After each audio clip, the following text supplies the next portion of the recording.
আসসালামু আলাইকুম। আশা করি সকলেই ভালো আছেন। আমিও ভালো আছি আপনাদের দোয়ায়। আজকে আমি সকালবেলা ঘুম থেকে ওঠার পরে কবুতরের খাবার দিলাম। তার জন্য আপনাদের জন্য দেখানোর জন্য একটা ভিডিও নিলাম। এই যে কবুতরের খাবার দিছি। কবুতরগুলো দেখতে ভালো লাগে। সকালবেলা আমার ঘুম থেকে ওঠার পরে কবুতরের ডাক শুনে উঠতে হয়। ঘুম থেকে ওঠার পরে খুবই ভালো লাগে। তাদেরকে খাবার না দিয়ে আমি কোনো কিছু করতে পারি না। কারণ ওঠার পরেই দেখা যায় আমার পিছে পিছে তারা উড়াল পাড়া শুরু করে। তারা দেখা যায় খাবার যে পর্যন্ত না দিব সেই পর্যন্ত আর কি আমার পিছ ছাড়বে না। তারা যেই জায়গায় যাব সেই জায়গায় চলে যায়। তার জন্যই কবুতরের ঘুম থেকে উঠে খাবার দিতে হয়। কবুতর প্রেমিকারা যারা আছেন, যারা কবুতর পালেন, তারা অবশ্যই বুঝতে পারবেন যে কবুতর কি একটা ভালোবাসার জিনিস, কি একটা মায়ার জিনিস। যাদের একবার কবুতরের নেশা হয়ে যায় তারা কখনোই কবুতরের নেশা ছাড়তে পারে না। এটার প্রতি যারা আসক্ত হয়ে যায় এটা মেয়ের নিশের চেয়েও বড় নেশা। টাকা পয়সার নেশার চেয়েও এটা বড় নেশা। এই কবুতরের নেশাটা যে একবার মন থেকে কবুতরকে ভালোবেসে ফেলা, সেই একমাত্র জানে যে কবুতরের প্রতি কি মায়া দয়া কি ভালোবাসা তৈরি হয়। এটা একটা মানুষের প্রতি এরকম হয় না।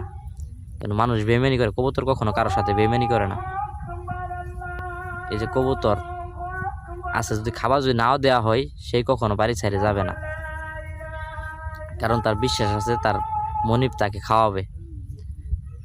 এই যে আমি ঘুমো থেকে ওঠার পরে আমার পিছে পিছে যাহেরে তারা হাঁটা ধরছিল, তাদের যে খাবার দিলাম।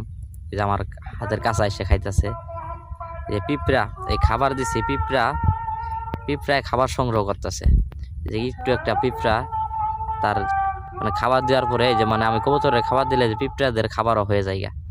এই যে আপনারা দেখতেছেন পিঁপড়ারা খাবার নিয়ে যাইতেছে। ঠিক আছে, কবুতরের খাবার দিলেই তারা নিয়ে যায়। অনেক সময় আমি আগে থেকে দেখছি, তারপর আজকে ভিডিও নিলাম। এই যে ভিডিওর ভিতরে দেখা যাইতেছে যে পিঁপড়া, এই যে ছোট একটা পিঁপড়া দেখেন কত বড় একটা চাউল সেই সংগ্রহ করে নিতেছে। তার চাউলটা তার চেয়ে মনে হয় বড়ই হবে, ছোট হবে না, এরকম একটা অবস্থা।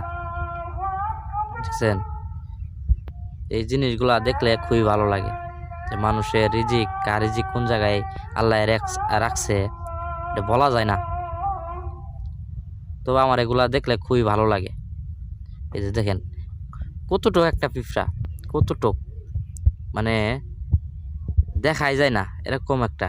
দেখেন দাঁড়ান, এই যে দেখেন কতটুক একটা পিঁপড়া। দেখেন এটা কি স্পষ্টভাবে দেখা যাচ্ছে কিনা বুঝতেছি না। এই যে দেখেন কতটুকু একটা পিঁপড়া কত বড় একটা চাউল নিয়ে সেই